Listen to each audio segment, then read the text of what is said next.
Hello, everyone, and welcome to the 27th ever Highlight Haven interview. My name is Matthew Heiserman, and today we are joined by Chris Russell from the Team 980. Chris, it's great to have you on. Thank you, Matthew. How are you? I'm doing great. How are you? Hanging in there. If I would playoff time, end of the season. It's been a long grind, but it's much better covering a 12-5 team than a 4-13 team. I'll tell you that. Yeah, let's get right into it. I just want to start by asking when you first knew that you wanted to work in the sports industry. Um, so I was always an athlete, like a baseball player and a street hockey player, growing up on Long Island. And I tried. I tried making the football team. I wasn't good enough for that. Um, and then I hurt my elbow really bad in very cold, wet weather in I want to say my sophomore year of high school, and I was too chicken to have surgery. They wanted to do like exploratory surgery to see if I had, torn like a ligament or whatever. And I said, no, no, no, no, no.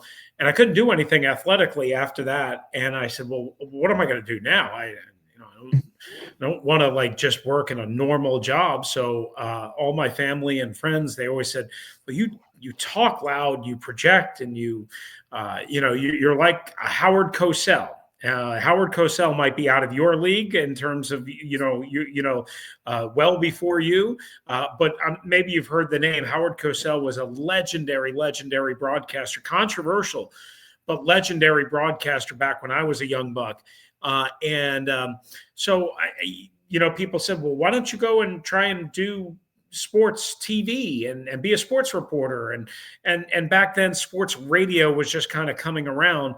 And I said, all right, give it a shot, see what happens. And sure as you know what, I wound up writing for the school newspaper. I wound up working for the school television station, and then eventually that led to college and radio and broadcast and radio and college football broadcast and so on and so forth. And it started a long journey in media. Yeah, and of course, the Buccaneers are 6-1 since Mike Evans returned from his hamstring injury that he suffered against the Ravens on October 21st. Assuming Marshawn Lattimore is healthy enough to play, what do you expect that matchup between him and Evans to look like, especially considering the history between the two? Yeah, there is a long history. I would say if Marshawn Lattimore was 100% healthy, and I don't think he is, and I think he basically admitted, look, I don't know what to expect out of the hamstring. I mean, it could go sideways, it could go wonky. I mean, it could be, tender enough that he can't really explode. But I know they've worked a lot on testing and speed drills. They wouldn't put him out there if they thought it was just going to explode. Because of one cut or one route or one coverage or whatever. But that being said, Mike Evans is playing some of his best football ever in his Hall of Fame career, and Baker Mayfield is really good. And I would presume that Mike Evans is going to have the advantage, whether it comes to catches and yardage and touchdowns, I don't know. But don't forget defensive pass interferences, holdings, illegal contact that say Lattimore maybe does. Whether they're good calls or not, if they get called against him, that, in my opinion, that counts, right? I mean, it might not count statistically, but it counts for impact. So Mike Evans could hurt the Commanders and Lattimore in different ways than maybe the box score would indicate. And I think that's probably going to be more likely what happens in this game than Lattimore completely shutting him down, because Lattimore has only played in 1 3/4 games for the Commanders, and he missed his last game in New Orleans right before the deadline, which was November 5th. So he's played 1 3/4 games basically since about October 23rd. That's not a lot of football. That's not a lot of being on the bicycle. That's not, it's going to take him some time, and I would attack him early if I was Tampa Bay and Mike Evans. Yeah, and I mean, this season, Washington allowed 138 rushing yards per game, which was the third most of any team in the NFL. Of course, Tampa Bay starting running back Bucky Irving has averaged 88 rushing yards per game throughout his last 8 games. While this isn't the most favorable matchup for the Commanders, what would you say are the keys to containing Irving on Sunday? Well, be bet a lot better on first down than they've been against premier backs. Saquon Barkley, Bijan Robinson, just most recently. Rico Dowdell is not a premier back, but even he had a couple of runs where you say, all right, if he just hit one little thing, maybe it would have been bigger or better or badder. So first down is of primary importance. And I would say this, the Commanders have shown the ability as a game has gone on against Barkley, against Bijan Robinson, to make adjustments. How about making the adjustments earlier? I was on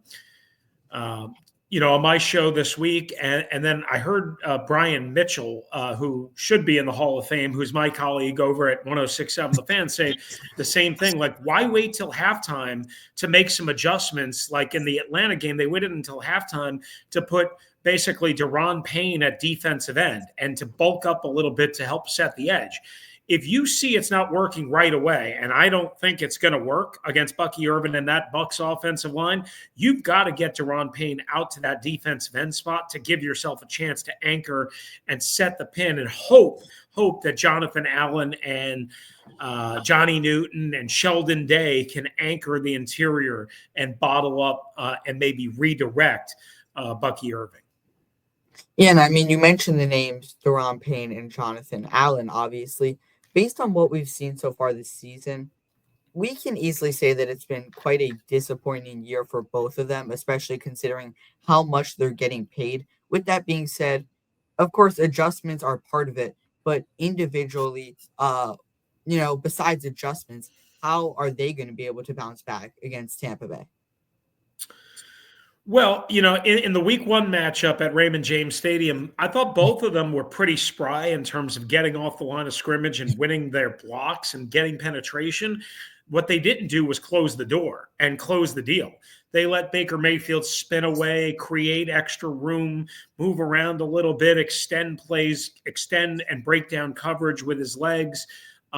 So they've got to do a better job of that. Let's start with that, number one. Again, we'll see what they do run-wise, whether it's just mostly Payne and Allen in the middle to start, which is what I presume, or whether Payne comes out at the end spot early in the game or even to start the game. So that's another area. I would say that, listen, those two guys, again, you mentioned how much money they make. There's a lot of pressure on them. Jonathan Allen has a sack since he's come back. Daron Payne, very, very, very little pass rush penetration. And again, they've struggled against the run all year. There was a 4th and 1 against the Cowboys last week, middle of the field. And I noticed this live. And then I went back and I watched it on replay. Daron Payne was shoved 6 yards back from the line of scrimmage. If that's the best guy you've got and he's getting shoved 6 yards back,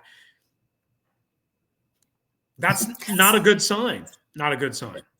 And then I don't know if you saw this play, but there was also a play where it looks like he almost gave up. I forget who the receiver was for Dallas. He basically gave up on the play. The receiver bobbled the ball, ended up catching it. Just not a great look for Payne, especially in the recent games. And speaking of Washington's recent games, they've all been decided by a game-winning drive.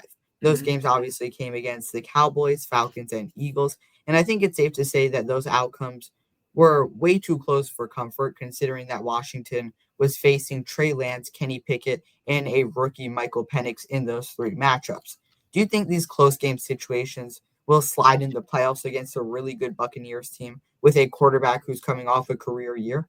Well, don't forget about the New Orleans game before that 3-game stretch that also came down to the last minute and the clock malfunction and how bad they were in the second half and so on and so forth. So really it's been 4 straight games of that same variety. And I do think it catches up to them. I unless they can force turnovers, and Baker Mayfield is susceptible to turnovers from time to time. He kind of is a little bit of a roller coaster.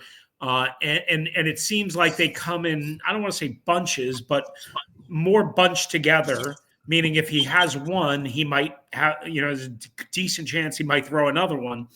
And I've seen him in the red zone make some questionable decisions and try and squeeze a ball in. So maybe they get one and they not only get the ball back, but they also take 3 or 7 points off the board. I think that's the only way the Commanders can win this game from a defensive perspective, or at least control the Tampa Bay Bucks and keep them under 30 points. I think that's really the key, is somehow keeping the Bucks under 30. Now, if you keep them to 27, is that great? Of course it's not great, but it's better than the alternative, which is what happened in week 1, where the Tampa Bay Bucks scored 37 points, and they're capable, quite honestly, when they're capable of taking the lid off of every game and throwing a 40-burger up on the scoreboard. So if you keep them to 27, let's say, or 28, I think that's kind of a win for the Commanders, and hopefully their offense can respond in kind, or at least give them a shot with the ball late in the game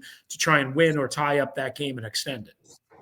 Yeah, and just as a side note, Mayfield actually has thrown the most interceptions of any quarterback this season with 16. So yeah, getting some turnovers out of him would be crucial in this matchup. And staying on the defensive side, Frankie Louvu has been one of the best defensive players for the Commanders this season. However, he hasn't played in the playoffs before, which makes sense considering that he spent the first 6 years of his career on the Jets and Panthers. We've obviously seen how good he can be in the regular season, but are you confident that he has what it takes to deliver in the postseason as well? From an overall impact standpoint, absolutely. Although it's a lot different when you have to try and rush against Tristan Wirfs on the left side and Gedeke on the right side, and they're blocking tight ends of Tampa, which are pretty good.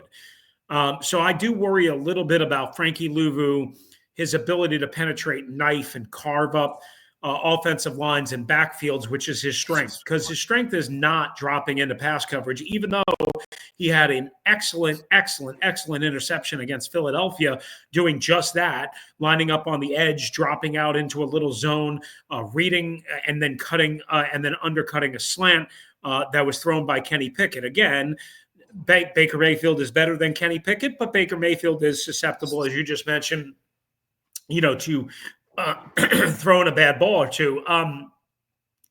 So I hope that Frankie Louvu can have a significant impact. And I wonder if he can't get penetration off the edge. I wonder what they do is they try and twist Bobby Wagner and Frankie Louvu up the middle and attack either side of the center, the A gap, as they call it. I wonder if they try and, like a cross dog type blitz or a double fire blitz from the inside, something like that, to try and free up those guys. And Bobby Wagner is another guy that's really good at getting downhill, not only after the run and making tackles, but also in pass rush. So that is something in an area, if the Commanders can get that on track, that's going to go a long way to helping them, especially inside the red zone.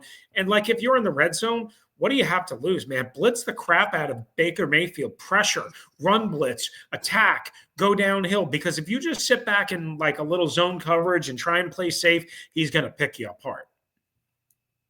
Yeah, and I mean, I think keeping them out of the red zone, obviously, in any game is a massive part of winning. But I think in this game specifically, because Tampa Bay has made 93% of their field goals this year, I believe, which is the highest percentage of any team. So if they do get in field goal range, odds are they're going to make that kick, which could obviously be extremely costly for Washington. Yeah, well, and they're 67% in the red zone in terms of getting touchdowns. Yeah.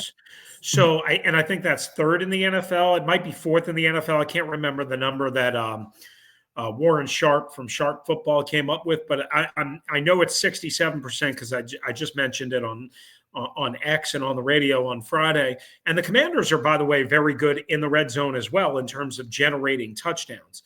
But defensively, that's the only way they survived last Sunday. And that was against Trey Lance, and without CeeDee Lamb and without a stud at running back. I just don't know how, unless again they create turnovers, not just force field. Like maybe you can create and force a field goal, maybe two, depending on the situation. Fine.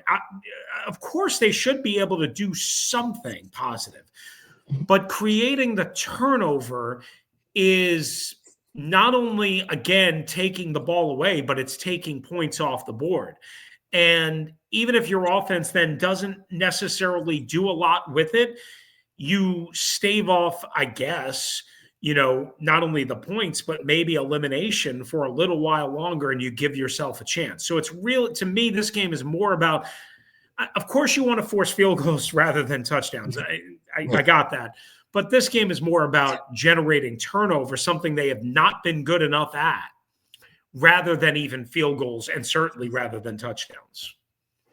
Yeah, and you mentioned that red zone stat. Another stat that I want to bring up, according to PFF, Jaden Daniels has scrambled 75 times this season. I know you also brought this up actually on your, X account, which is 25 more times than the next player on the list, Bo Nix. While Jaden is a rookie, 75 scrambles is obviously way too many. And then you look at the Bucks; they have the third highest blitz percentage of any team in the NFL, blitzing over 34% of the time. There's no question that Tampa Bay will be blitzing a solid amount against Washington. So how do you think Jaden will be able to exploit that blitz? So a couple of things here, and obviously some good numbers there that you mentioned, and you're right about the 75 scrambles, and some people took that as, so what does that mean? He's just using his natural instincts and his legs. Listen, I know you want him to be what he essentially is. What you want him to be is a passer first. There is no quarterback, there is no head coach, there is no play caller, no offensive coordinator, nobody that wants a quarterback to be a runner first. So that is a little bit concerning. Why is that? Is that because he's not seeing the field well at times? Is that because nobody's open? Is that because offensive line breaks down? Is that because it's a variety of things? So I would say, what I don't want, and I know this is counter to what a lot of people want. What I don't want is 15 rushing attempts, whether by design or by necessity, scrambles. And again, that scrambling statistic, that could be some of that by design, some of that by pressure, some of that by other force of reason. Ideally, what I would want to say, hey, if you could carry the ball 10 times, couple by design, a quarterback draw at a shotgun, you spread everybody out, 4 receivers, right up the middle, and you get a quick 8-9 yards, something like that, especially in the red. I'm cool with that. If Jaden is 15 plus and a lot of it is not by design, that's a really bad sign. Yeah. And sure, he might be able to pile up some yards as he did in week 1. But I would say one thing that Tampa, I think, has done a little bit differently as the season has gone along is usually you play man coverage with a heavy blitz attack. They played the most zone coverage, according to PFF, in the entire NFL, which is weird because you don't normally get a heavy blitzing team with a lot of zone coverage behind it. But that's why Todd Bowles is a genius, is because he knows if I turn my back to these athletic mobile quarterbacks, and if I don't get home by blitzing, by doing what I want to do and attacking the way I want, then they're just going to run all over us and break our defense down. So he's had to play more zone behind the blitz. And all he's done since week 11, when their bye was, is blitz almost 50% of the time. And I think Yahoo Sports had this 68% of the time on later downs, meaning 3rd or 4th down. So if the Commanders find themselves in even 3rd and short, which is the goal, right? 3rd and 1, 3rd and 2, 3rd and 3, somewhere in that range, even 3rd and 4, expect a blitz almost every time. And now what kind of blitz, what the look is, I don't know, but also expect more zone coverage behind the blitz, which is atypical of most blitzing teams. Yeah, now 4 of the top 5 quarterbacks with the most scrambles this season are rookies, I believe. And then number 5 is Brock Purdy. And that's a little bit of a surprise to me. I personally thought that you'd see some more running quarterbacks in the top 5, but it's a lot of rookies. how much of Jaden's scrambles do you think is him being a rookie who has to learn more versus something that he's necessarily doing wrong? Yeah, I think it's a good question. And I don't have a great answer for you other than this. What I try and do is whenever he gets sacked, is I try and look at, okay, why is he getting sacked, and is he missing something, on what they refer to as the all 22 tape? And listen, I'm not a coach. I don't know the play call. I don't know the progressions. I can guess based on reasonable experience and what my eyes tell me, but I see a lot of times that the times that he gets sacked, he misses stuff. Now, again, what I don't know is what his progression and what his coaching points are, but 2 and 2 equals 4 usually. And if he was seeing the field, well 100% of the time, it probably wouldn't lead to sacks. It would probably be more, an incompletion or a contested pass or whatever. So I would say some of it absolutely is, there are looks and there are things that he's not seeing quick enough. But that being said, for a rookie quarterback, there's never been a moment where I felt like deer in the headlights and where he was clueless and where it was like, oh God. And there have been times where he's been sacked twice in one drive. The first drive of the game last week against Dallas, first and third down. Against Atlanta, there were back-to-back sacks on a third quarter drive that got that game turned around. And one of them was taken away because of an illegal contact penalty that had nothing to do with the play, but he was sacked on back-to-back plays, and they were facing like a 4th and 30-something, and they got a first down out of it because of the penalty. And even then, even when he's been sacked multiple times in a short span, either back-to-back plays or on the same drive or whatever, or after a turnover, you always feel like he's cool as a cucumber. And maybe that's an over thing that we've all made up. I don't know. But he doesn't seem like he's ever had the deer in the headlights look. And that's part of his personality. And it's also part of his acumen, his IQ, and his work ethic.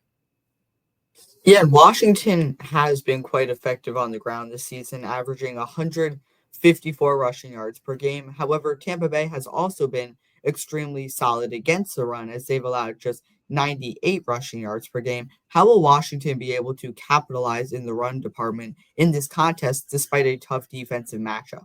Yeah, I mean, most people want it to be from Jaden's legs, right? And I understand the need for that, but I don't want that. It's so important for me that they establish Brian Robinson early in this game. And if not Brian Robinson, then some sort of combination between Chris Rodriguez and Jeremy McNichols. And one way I think they didn't do a good enough job really all year, and one way I know they didn't do a good enough job in Tampa in week 1 against Vita Vea and the Buccaneers' stout defensive line is running to the edges and running to the perimeter, like toss sweeps or outside zone, little toss, little backward type flip passes or pitches, getting out in space and getting downhill. And maybe you do that more with Austin Eckler because he's got the speed to get out there and to turn the edge. And I would love to see that, but they did not do a good enough job of that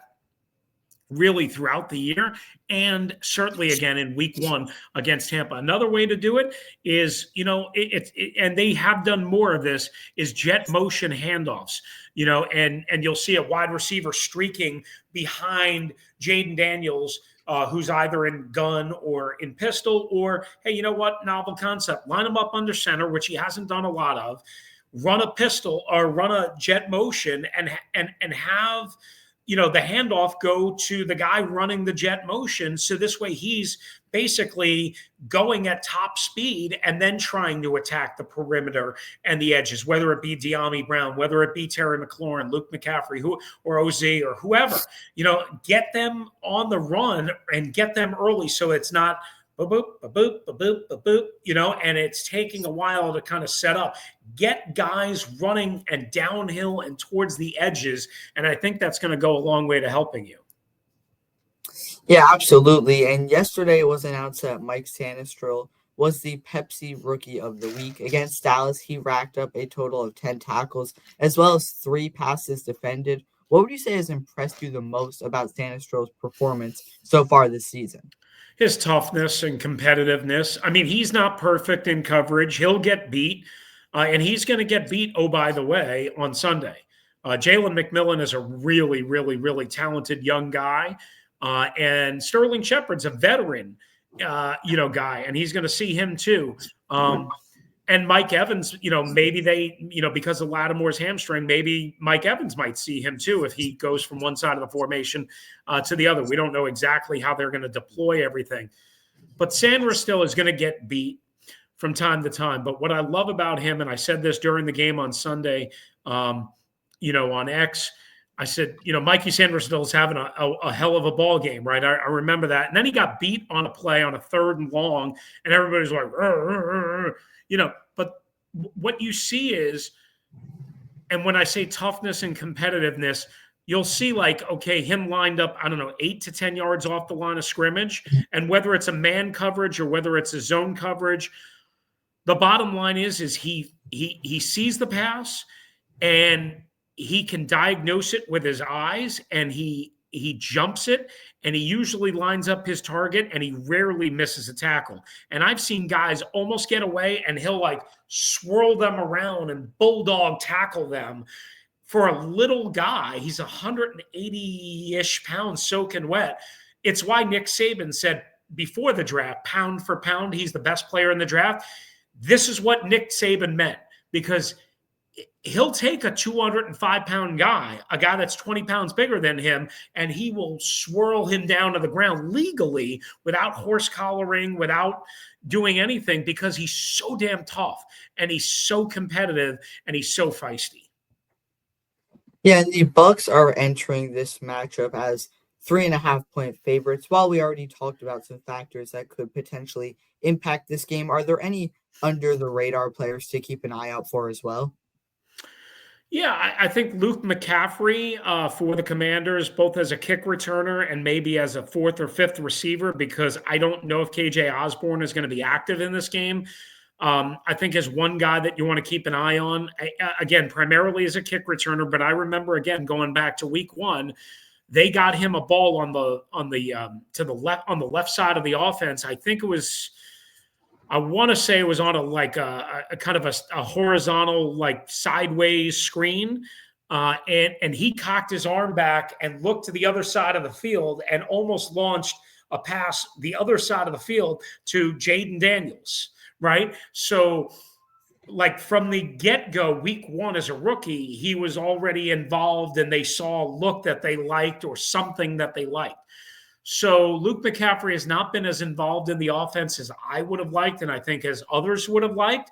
But you never know when a guy is going to step up. And, maybe – Olamide Zaccheaus has been really useful, but he does have some inconsistent hands, right?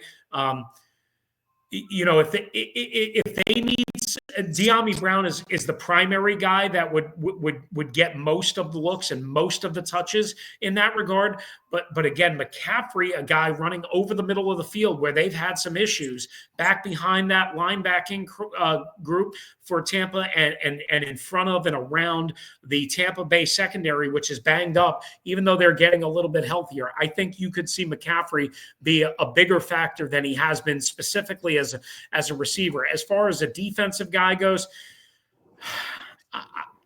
I hope Quan Martin is not only able to attack the line of scrimmage and do what he does in a lot of cases, and that's bring the lumber and a pretty good tackler.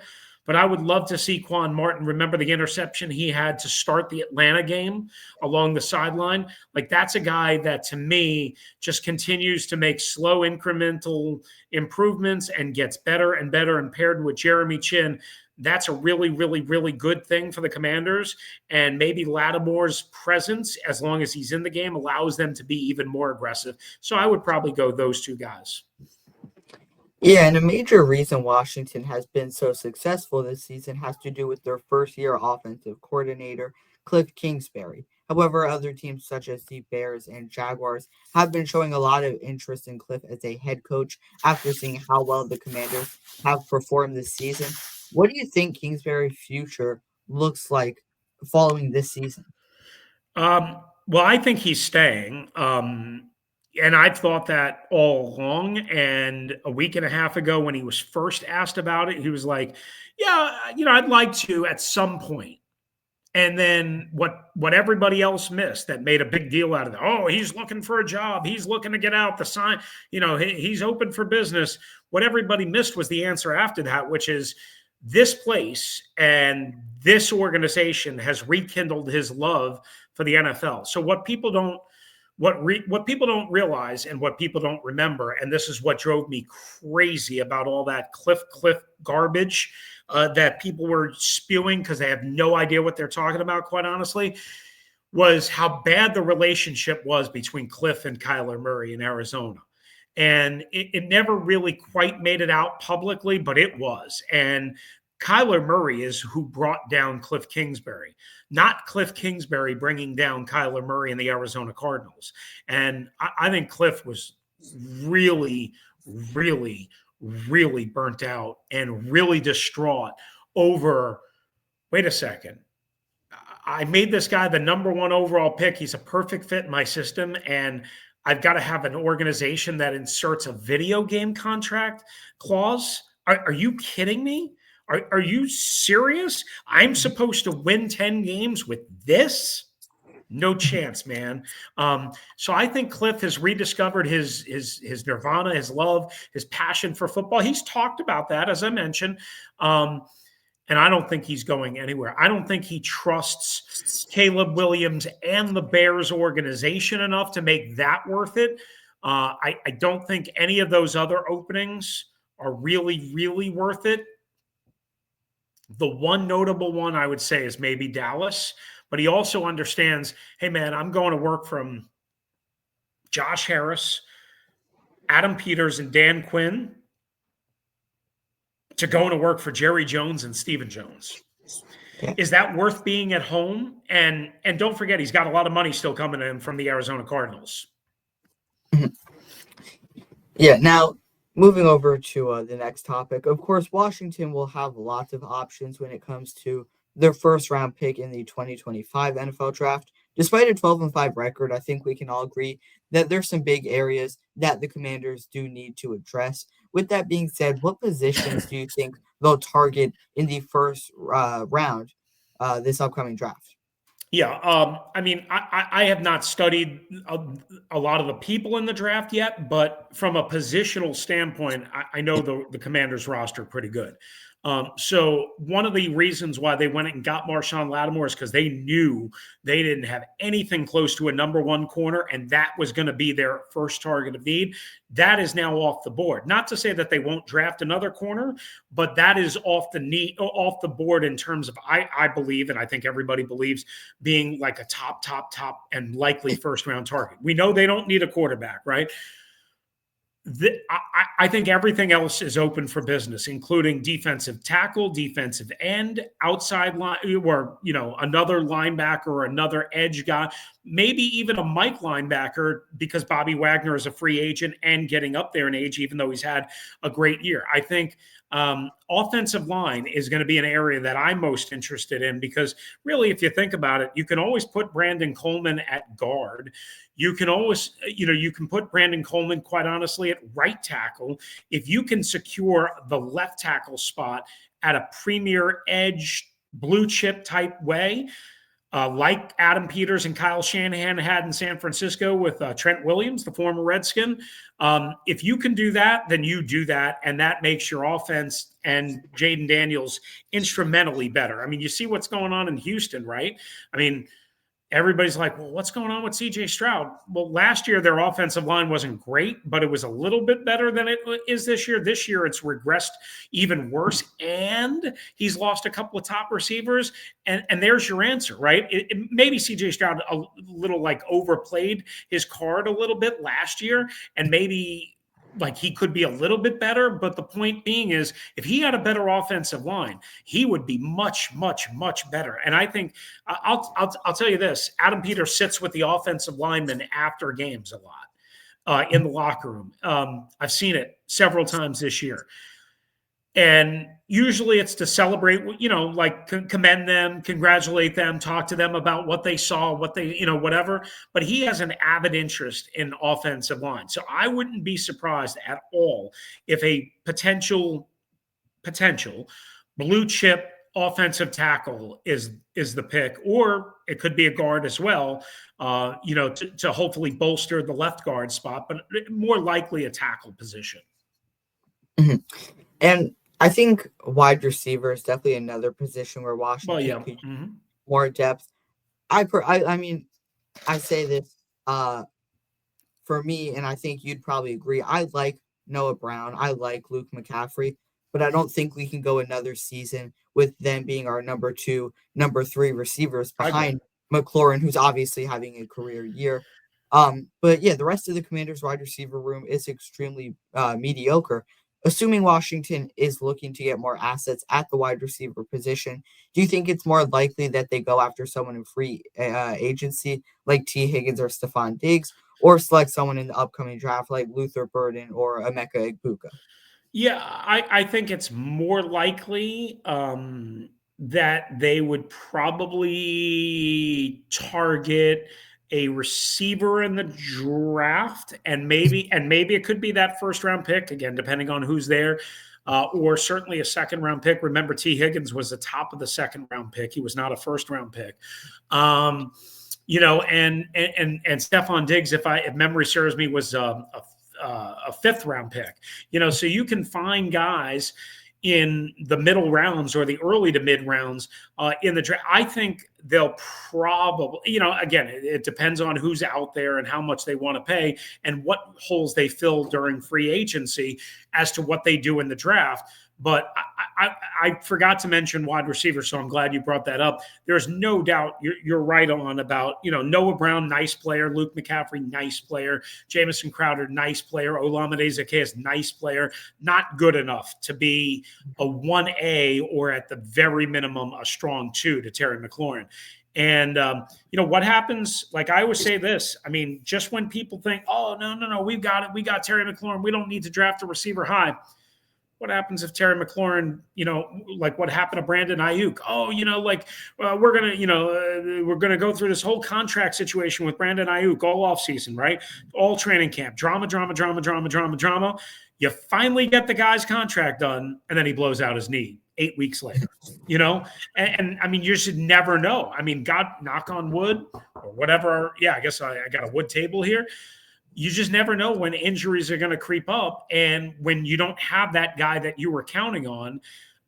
So yes, I think if I had to choose, I would say run stopping defensive tackle, offensive tackle, preferably on the left side, and wide receiver 2 would probably be the top 3 needs, if you will, going into free agency at the very minimum. And then one Commanders player who will be hitting free agency as well this offseason is Marcus Mariota. While Mariota didn't play too much this year for obvious reasons, he looked really solid against both the Cowboys in Week 18 as well as the Panthers in Week 7. Do you think it's worth keeping Mariota next season just as a reliable backup option in case something does happen to Jaden? If he wants to be here, he'll be here. Yeah. I mean, if he wants $15 million a year and he wants to start, then he won't be here. If he wants $8 million roughly, give or take, and he's happy with his role, and I think he is, and I think he's smart enough to realize what he is and what he isn't, and that is a good spot starter, not a good enough 17-game starter because of various reasons, injuries, inconsistent arm, even though he's got good enough arm strength, just inconsistent accuracy, all of that. I think if he's smart, and I want to believe he's not only smarter, but more mature than he was earlier in his career, I think he understands how good this situation is for him, A, to make, nice bag of cash, and B, to work with what is, going to be a very good offense, you would think, for years to come.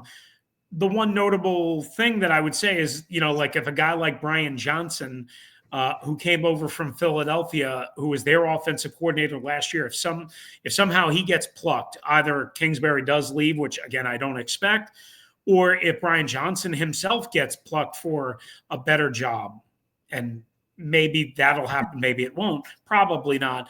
I would say then Mariota, might be more likely to leave, but this is a great situation for him, period. I mean, even if you could start, say, down in New Orleans, okay. Really? I mean, you think that's going to be good for your career? No. Yeah, now we've been on for just over 40 minutes at this point. I do have one final question to ask before we wrap things up. If there was one piece of advice you could give to an aspiring sports broadcaster and journalist like me, what would it be? Well, it's a great question. So I wish I had the perspective and the inner peace in terms of how I pursued things that I have now. But I wish I had it when I was 25, 26, 27, because it affected relationships. It affected how I rub people the wrong way. It affected a lot of inner brain turmoil. And it's hard when you're young and you're a bulldog and you want to pursue and you think you're really good, and people tell you you're really good, and the jobs you get tell you you're really good. Like I was fortunate enough to be national by the time I was 26 years old. I mean, that just doesn't happen, to a lot of people, right? But that in a way kind of like made my ego a little bit bigger than it should. So I would say keep your ego low to the ground. Work hard, work your ass off, pursue everything, but don't think you're better than everyone else, because, and I don't mean you specifically, but because you're not, you're not better than everyone else. You can be good and you can be a really hard worker and you can be really talented, but you're not better than everyone else. Yeah, I mean, obviously that applies to anyone, including me. So yeah, I really do appreciate that advice. With that being said, I can't thank you enough for coming on. I really do appreciate it. Is there anything else you want to say to the people watching before we wrap things up? No, thanks for having me. I'm always, happy to, you and I are just talking for the first time, but you reached out to me. So it was kind, the nice words that you said, to me. And I always like to, try and help out, anybody who wants to get involved in the business, and who's up and coming and who shows initiative, because that's exactly what happened, for me, and everybody needs that opportunity. But I would also say this, besides listening, please listen, 1 to 4, Monday through Friday on the Team 980 and the Odyssey app. And I've got a professional wrestling podcast with my producer, Matt Essig, that we do called Rooster and the Rookie. That's available on Apple Pods and anywhere you kind of get your pods. And besides all that, if anybody out there can support Best Buddies, in Virginia, Northern, and Washington, D.C. That's a charity organization that works with intellectually delayed and disabled young people. And one of those is my son. And we're, always trying to raise funds and always trying to do great things for the community. So please support Best Buddies in any way that you can. Yeah, again, big thanks to Chris Russell for being the 27th ever Highlight Haven interview guest. And as always, we will see you next time.